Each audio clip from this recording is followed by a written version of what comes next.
You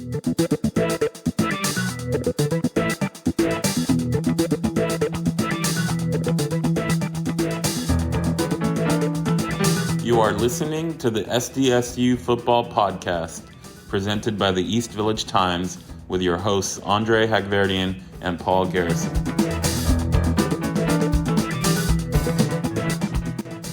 Welcome to the SDSU Football Podcast. Another episode for you guys. I'm Andre Hagverdian, and with me, as always, is Paul Garrison. What's going on, Paul? What's going on, Andre? How you doing, man? I'm doing good. I'm excited to get into the defense and the special teams on this depth chart. What about you? No doubt. And the interview that is coming up. Oh man, good stuff. Definitely was eye-opening to just a lot of different things. So great episode. Let's get into it.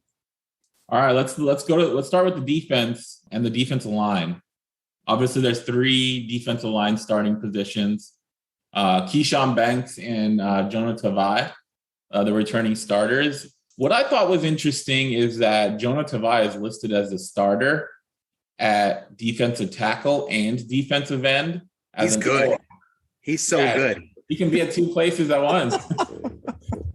And defensive tackle, is Justice Tavai, his brother, and on defensive end, it's Garrett Fountain, who's just converted to linebacker.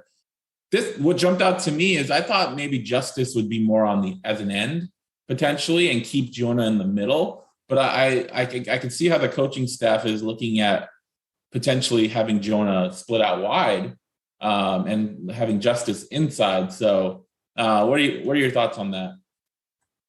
Well, I mean, I think there's a lot of things that I found to be pretty interesting. I think there's potentially a mistake. Unless Jonah Tavai grew 4 inches from last year, he's not 6'4". Yeah, that's true. So maybe potentially the names got flipped, something like that. I don't know. But taking it as just that he's not 6'4", and taking it that it is really interesting because it seems like they're saying, look, if Garrett Fountain elevates himself and he's able to start a defensive end, then Jonah Tavai is going to be the tackle. Right. If Jonah Tavai starts at the end, then Justice Tavai is. And it's really interesting because if it's Garrett Fountain, then the three defensive linemen are very traditional 3-3-5 size. They're going to be athletic. They're going to be able to move all around. They're not going to be there to eat up space. They're going to be there, right?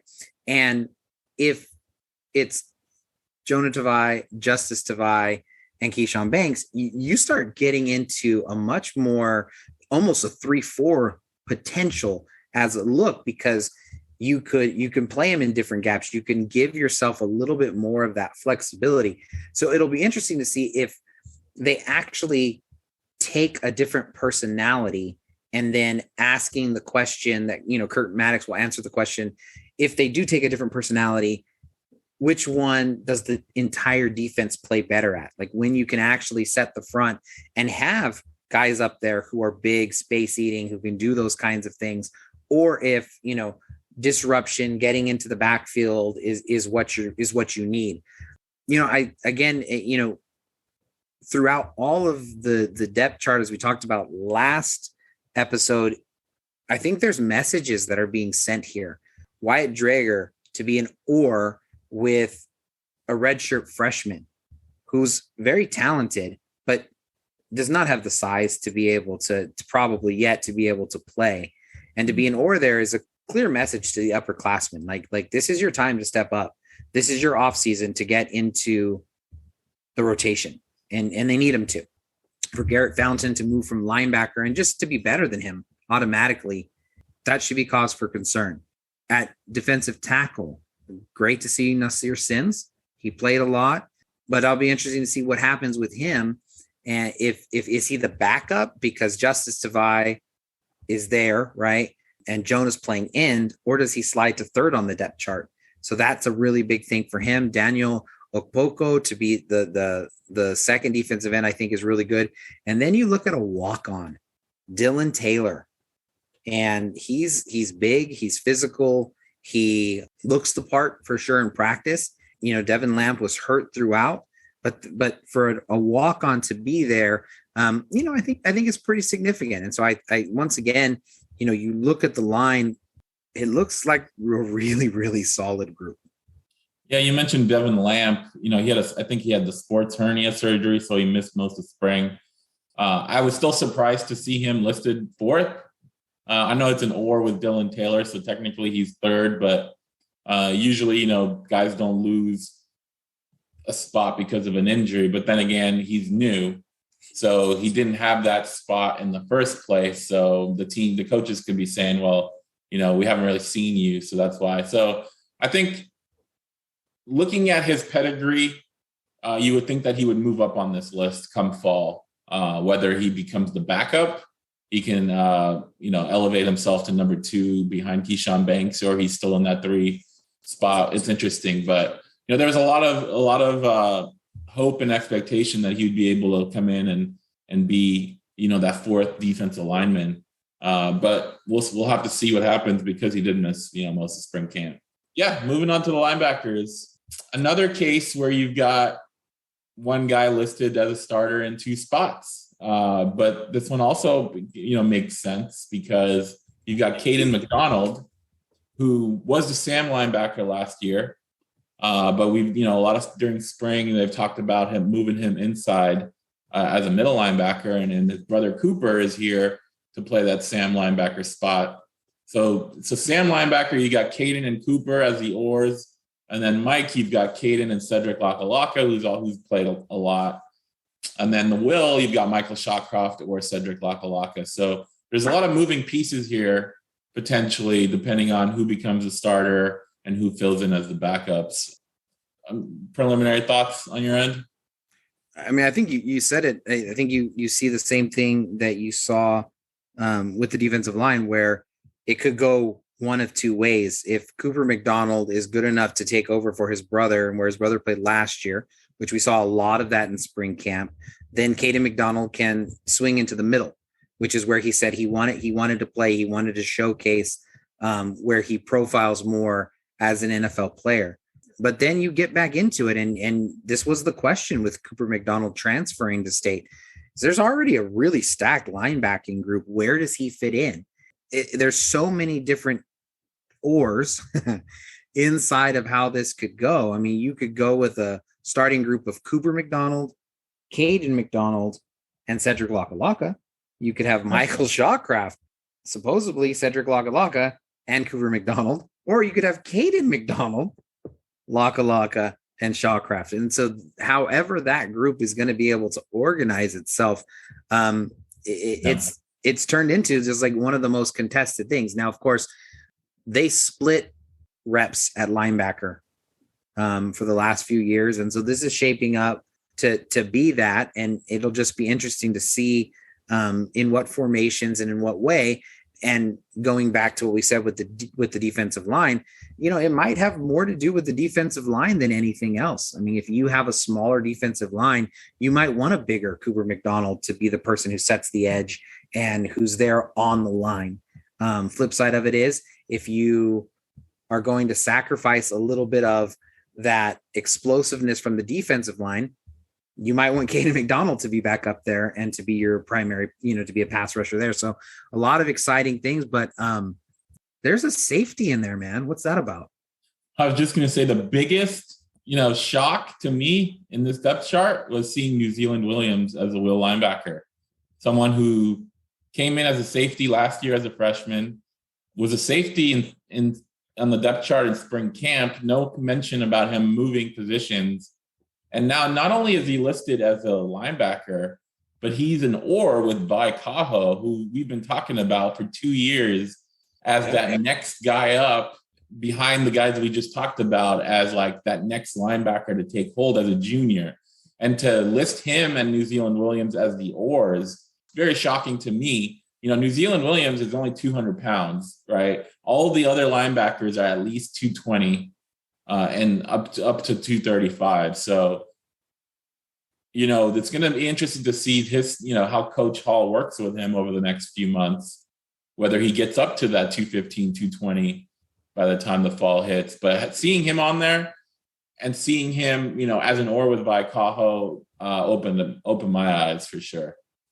Yeah, and I think that kind of might maybe see shades of, or the imprint, the fingerprints of Saguna Luby, because he was a safety. That's what he played in junior college. Having somebody with safety speed, but big enough to still play linebacker, is such an advantage for a defense. They may be kind of crafting him for that role of somebody who again can bring that athleticism of a DB, but who hits and can cover and can do all the things and be that kind of dynamic athlete that Luby was. And so they may have found out that that's what they want someone to be, that smaller, weak side linebacker is, they're okay with that person not being, I think Luby's 225 and, he's a senior. So it seemed very easily that Williams could get there. I mean, he has a very big frame. So it's possible that they're crafting him to kind of fit that role. Broken record, Vaikaho. We've been talking about him. He made big plays. And now there's a redshirt freshman who's an or with you. If you're going to step up and you're going to get reps, this offseason matters for this now upperclassman. And it's time for him he should be an or with a group above him, not the guys below him catching him. And I think there's a pretty clear message that that's not what's taken place.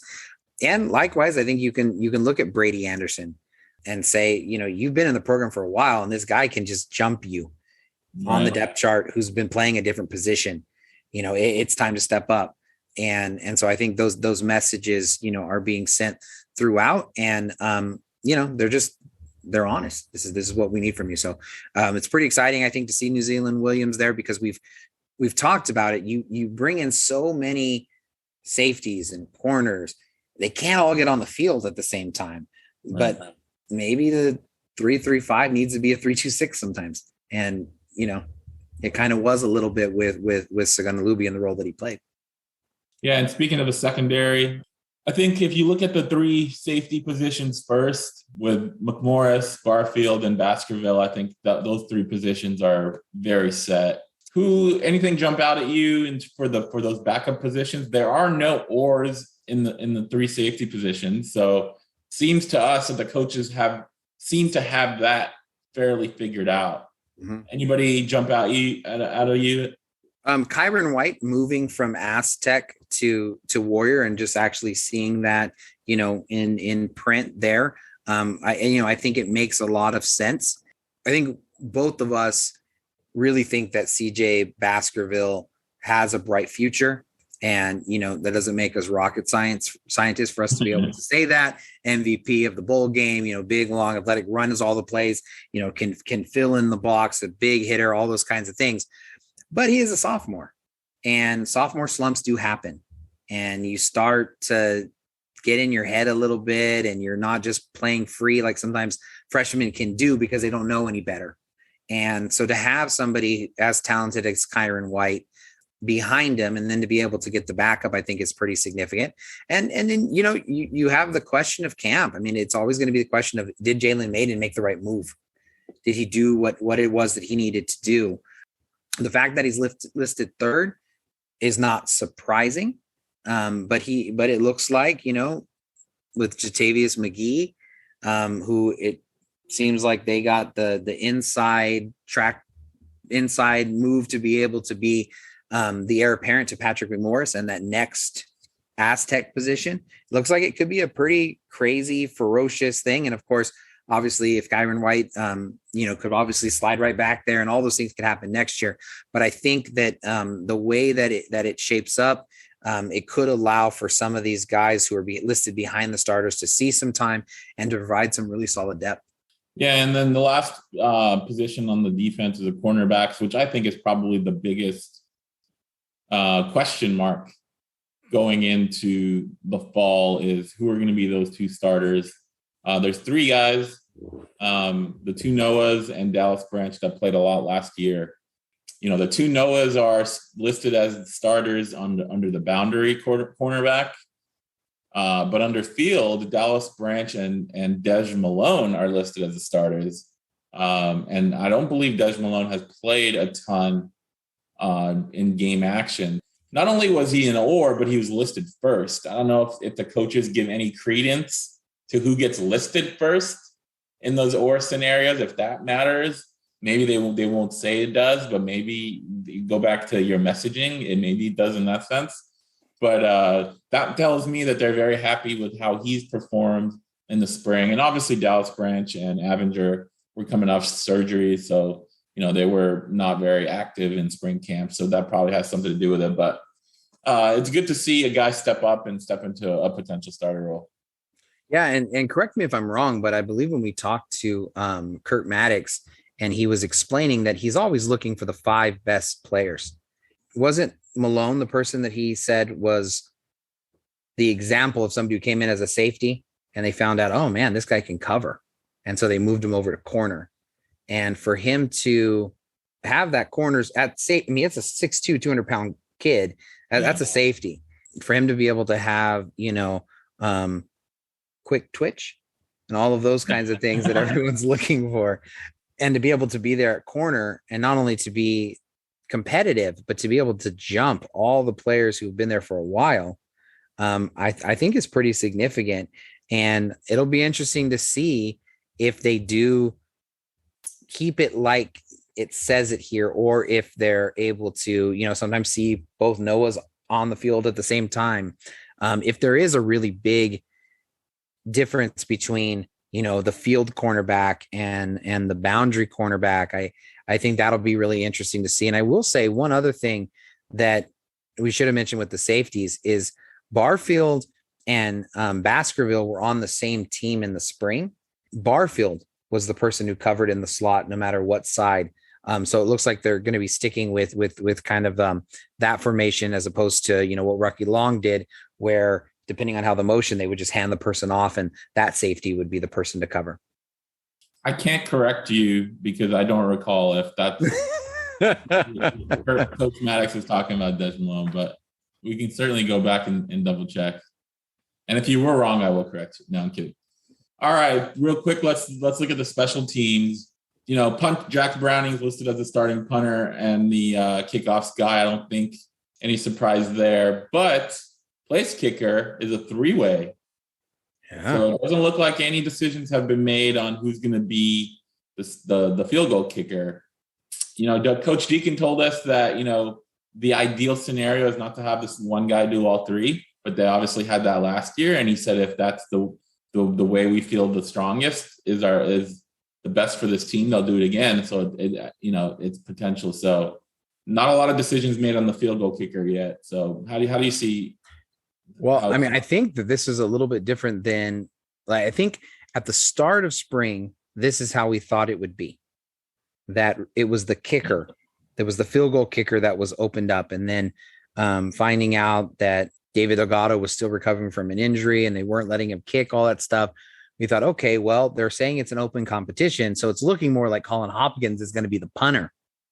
And then to have it come full circle and the place that they're looking for the competition is at place kicker, I think is interesting. So they're all listed there. Colin Hopkins, probably they said, he's going to have the biggest leg. He's definitely the biggest athlete. David Delgado, as he gets healthy, he's always been at different points the most accurate.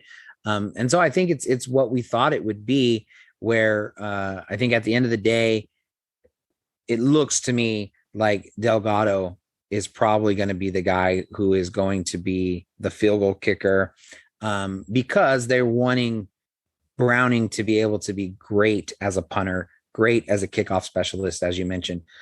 So I think it'll be interesting to see if that plays out, or if Browning forces their hand and just says, look, I'm better. And you're just going to have to go with it this way. Yeah, for the short and long snapper, Ryan Wintermeyer has the starting position on both.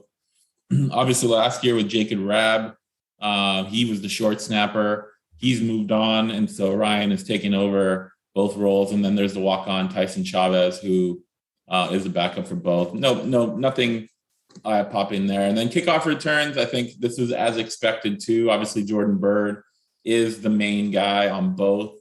But Breon Penny is listed as the second, meaning he's kind of replacing Kagan Williams' role as the guy next to Jordan Byrd on kickoffs. And that's something, Coach Deacon talked about in the interview we did with him. I think it'll be exciting to see Breon Penny not just, catching passes, but also potentially returning kickoffs. Yeah, and I would say the other thing that's going to be worth watching is, this is a question that we've asked the coaching staff. What happens if Jordan Byrd does become the primary back? And so to see Jesse Matthews there, you obviously feel very, very comfortable with him as the punt returner. I did think it was interesting last episode for Coach Cooper to talk a little bit about man, they're thinking about putting Breon Penny back there, but they're not quite sure. So maybe if he shows some hands and he can work on that and shows that he's solid in the kickoff return, he's, contributing as a receiver, maybe he'll get that opportunity if Byrd, is getting a lot of carries. So I think that'll be interesting. And I mean, man, I just, I'm not sure if there's anything more poetic than Arizona kicking away from Jordan Byrd, the first kickoff at Snapdragon Stadium, and a Penny returning one to the house. I mean, it's a story that writes itself already, man. So it'll be interesting, but to see a Penny returning kicks back for the Aztecs, he's not Rashad. Coach Cooper reminded us he's Breon. Close your eyes because he's 6'3". He can run. He can do all those things. And so just to see him on the field, it's exciting. It's exciting because we've talked about for so long. We've talked about what will his role be? How does he transfer from being a quarterback? How does he get, there's other players who are older in front of him, all this stuff.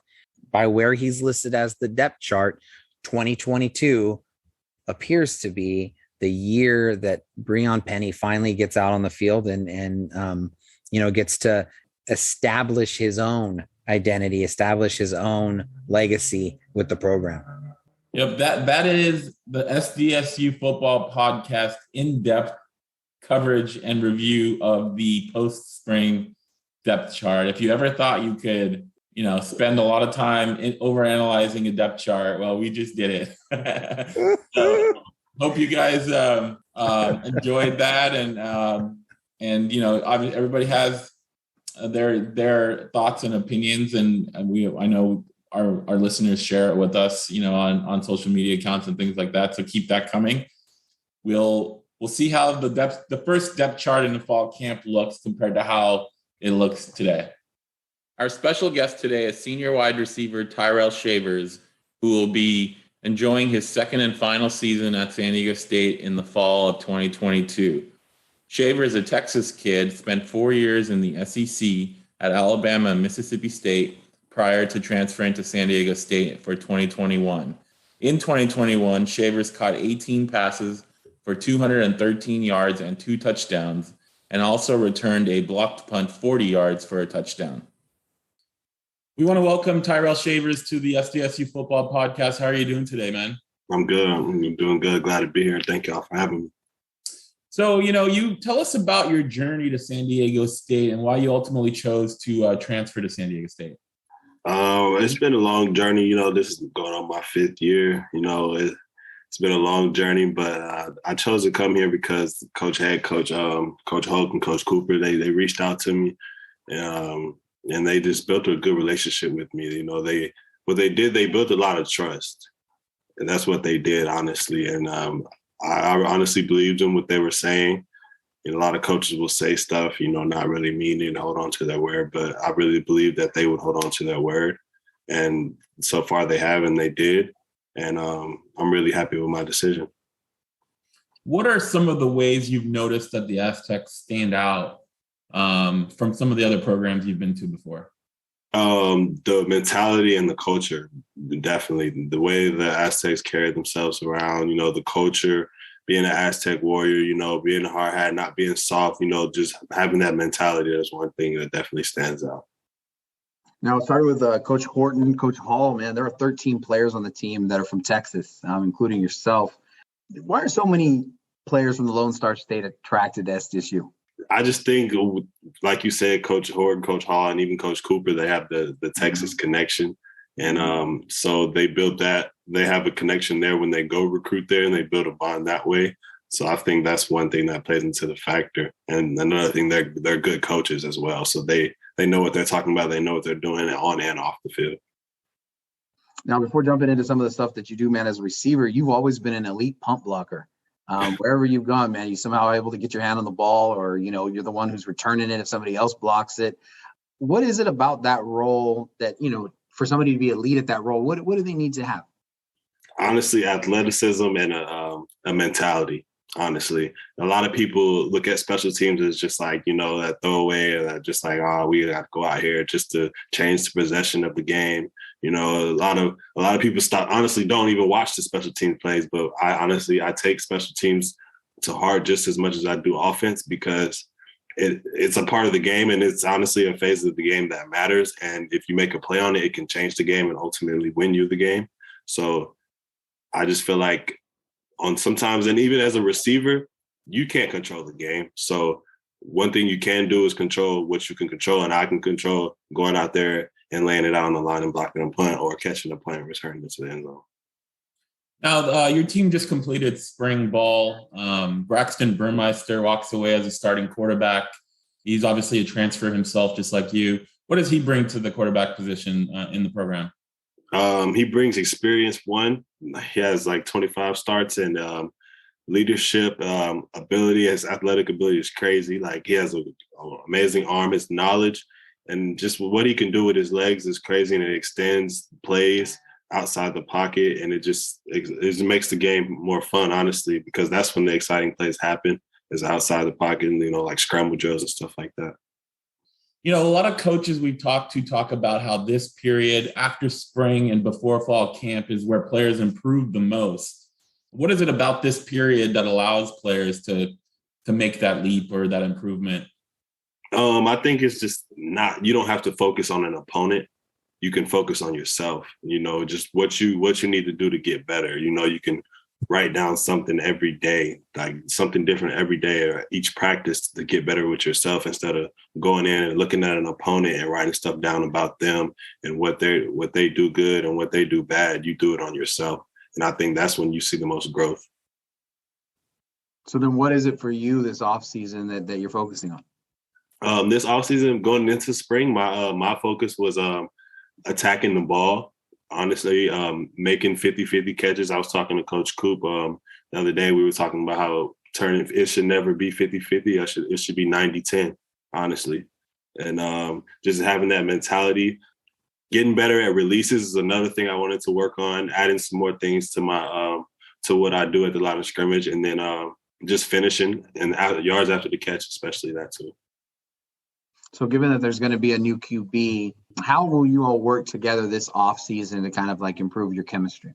We've been working like crazy. Like, honestly, we work 2-3 times a week. That's outside of workouts, and just building that chemistry. That's really going to matter. We built some chemistry during spring ball, but I think we can definitely build some more and get better as time comes or ahead of fall camp. Youth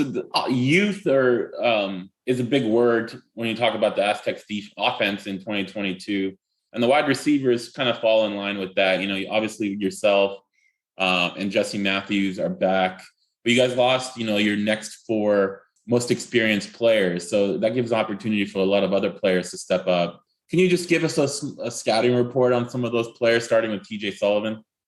Oh yeah, starting with TJ. TJ is really good. He has an experience.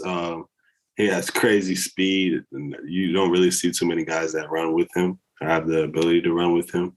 I think he can go, like, when he gets the ball, can't nobody tackle him. He has the ability to make anybody miss and take it 90 at any time.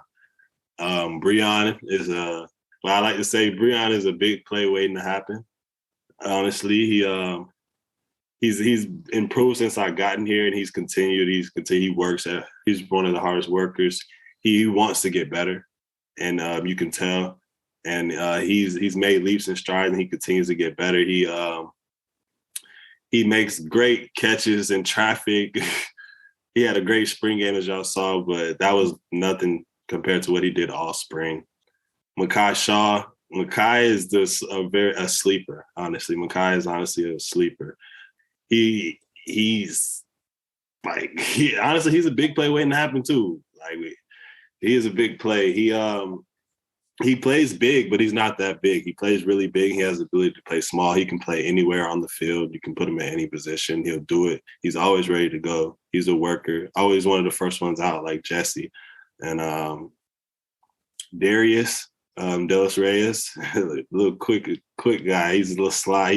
He's one of the hardest workers too. But he's a little quick twitch guy. He's a sly guy, but you can put him anywhere. He's very smart, very, very knowledgeable. He plays fast and he has good hands. He always makes the play. He's a guy that you can count on, honestly. Josh Nicholson, he's a speedster, crazy speed. Like, he has like world-class speed, honestly. Like, I've been a lot of places and you don't really see speed that he has. He makes a lot of plays in the slot too. He's young, but he's going to be really good. Jesse, everybody knows Jesse. Great receiver. Honestly, he's a receiver that I look up to in the room, even me being an older guy. But him being here all 4 years, just the way he does things, the way he works, Jesse's a great receiver. Honestly, I take things out of his bag, just as I'm pretty sure he takes things out of mine. But honestly, I love working with Jesse every day because he pushes me more than he actually even knows it. So Coach Cooper, when we talked to him this week, and he'd said that you are the vocal leader in the room. So Coach Hoke, he mentioned the same thing, your embrace of the Aztec mentality that you were talking about earlier as one of his favorite things of last season. How do you approach being a vocal leader, with the receivers and then also with the team? One way I approached it was just looking at the way the guys led last year, the things that they did, because we had an older group last year, a lot of guys that left, and I feel like they did things the right way. They had the Aztec mentality. They carried the culture on and off the field. So last year, I kind of just sat back and watched them. I didn't really say much.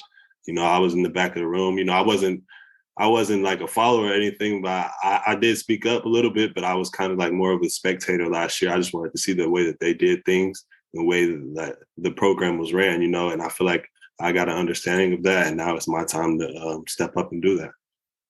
So then, as one of the leaders in the wide receiver room, what are the goals for the group? The goals is like one of them, like I mentioned earlier, 50-50 balls, 90-10, honestly. We should make all plays, be ready at all times. We honestly, in my opinion, we're one of the hardest working groups on the team. And honestly, in the places I've been in the country, like, we always on the field early, always on the field late.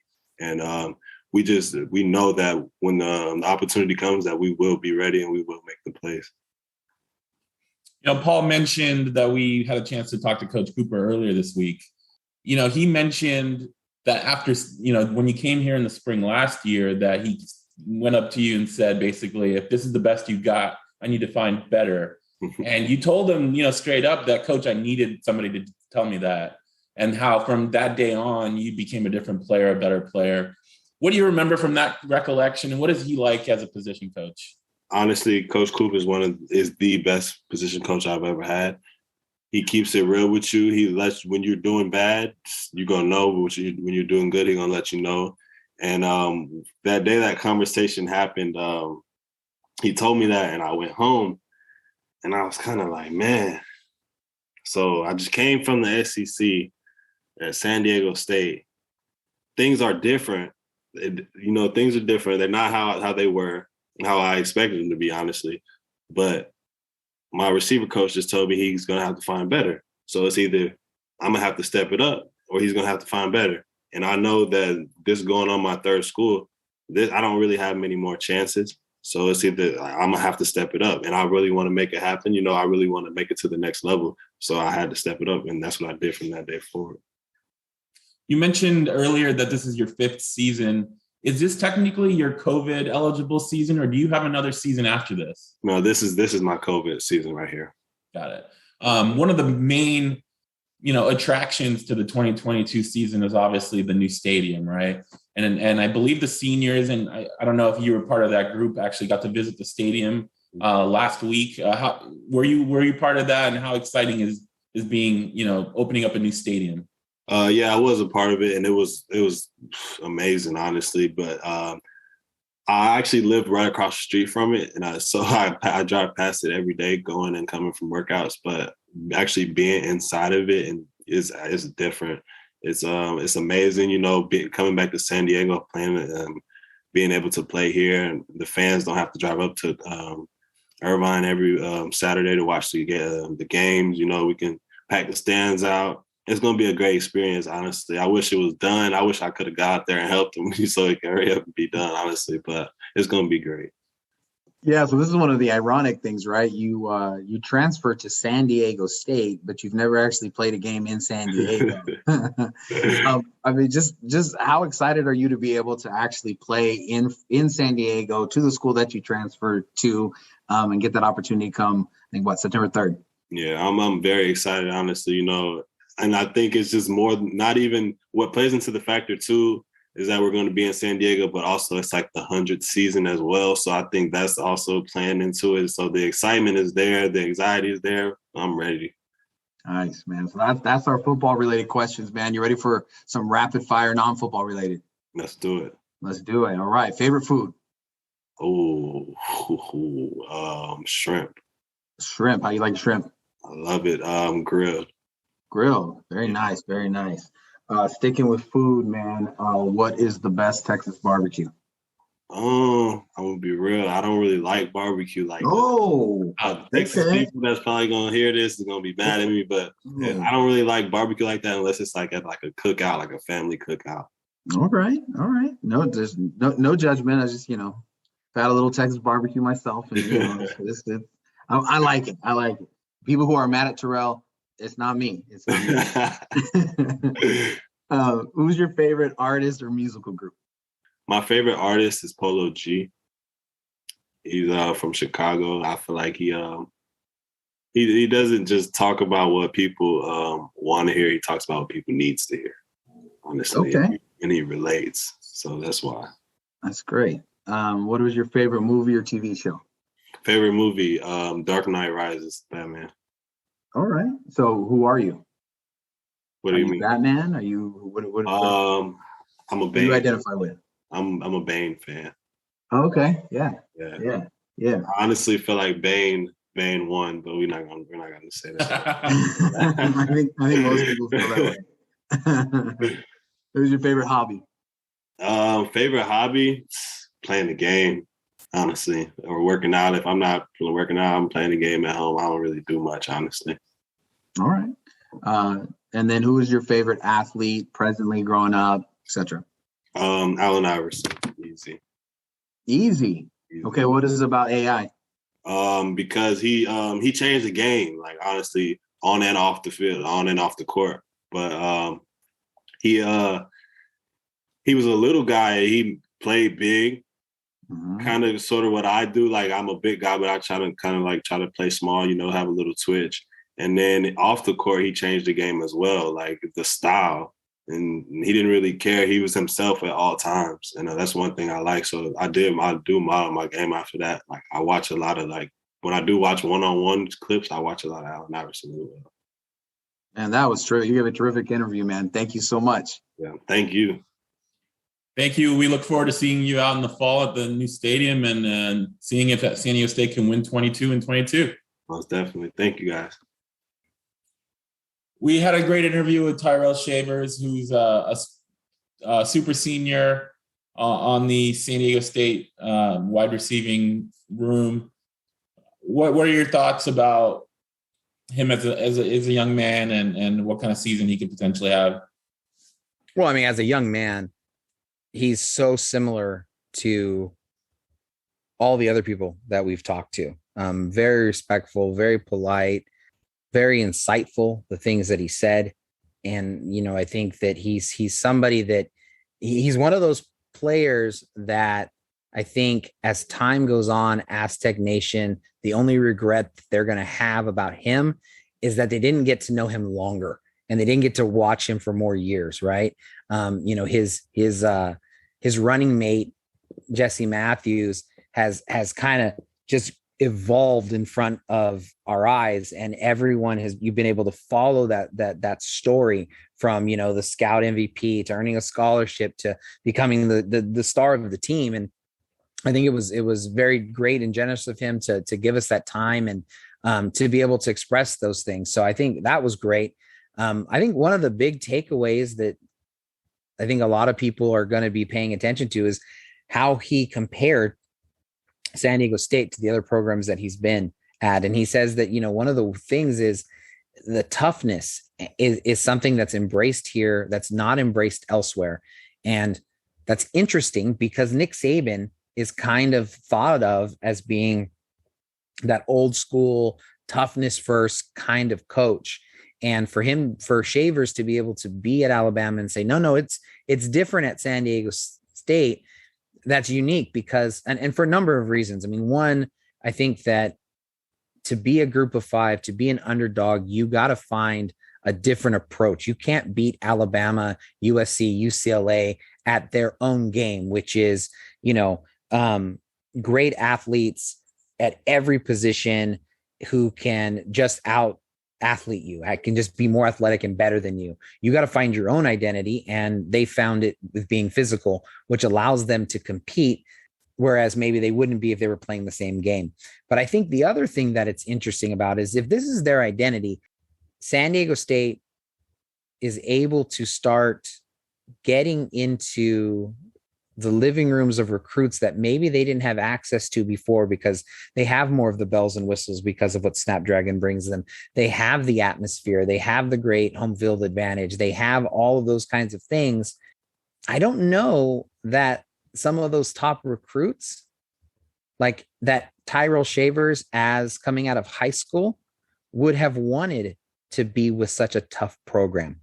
I don't know that that's attractive to that upper echelon recruit. And so it will be interesting to see if there are people with the same kind of chip on their shoulders who are going to say, I don't know why we're not getting the respect of everybody else. We're just as athletic. We're just as good. And now we're going to outwork you. If that same chip on your shoulder can be there for somebody who's a little bit better of a recruit. And I think that, Shavers of having to come in with a different mindset after being challenged by Cooper, I think it showed the difference in mindset that maybe some of these people will have. Yeah, it's easy to forget that this guy played at Alabama, right? Like 3 years, he was a redshirt and he was on the team for 2 years. Like Alabama is on this pedestal, right, in college football, and Nick Saban. And to hear somebody compare and at times favorably give the edge to San Diego State over in Alabama has to make you, the program, the coaches, Coach Hoke, everyone feel really good about that, because he's not just saying that. Well, I don't think he's just saying that because he's at San Diego State and we're asking him about it and he wants to see. I think he truly believes that, and it's genuine in his thing. I think the thing I've learned about him more so with his interview and with Coach Cooper's is about his leadership. I don't think that's something we knew or as the fans knew about how vocal he is within that group and how he's developed and matured. And Coach Cooper told us about after the first one of the spring practices last year about, he's like, if this is your best, then I need to get better players. And him talking about how he remembers that, how he went home that night and thought about I came from the SEC. If my coach is telling me this, what is it that I'm not doing? That self-reflection is important for anybody, whether you're a 5-star recruit or a 0-star recruit. You need that. And I think you can tell that he learned and grew from that immensely into what he's become today. And I think that's going to translate to him having a huge year, especially with Jesse Matthews on the other side, taking up a lot of defensive attention. And then you got speedsters like a TJ Sullivan, a Breon Penny, a Darius De Los Reyes. I think that's going to open up a lot for him. And I think he's going to have a big year. I agree. And for him to be able to be the size that he is, and then to say, look, I need to be better up in the air. I think you saw that at times last year. And when you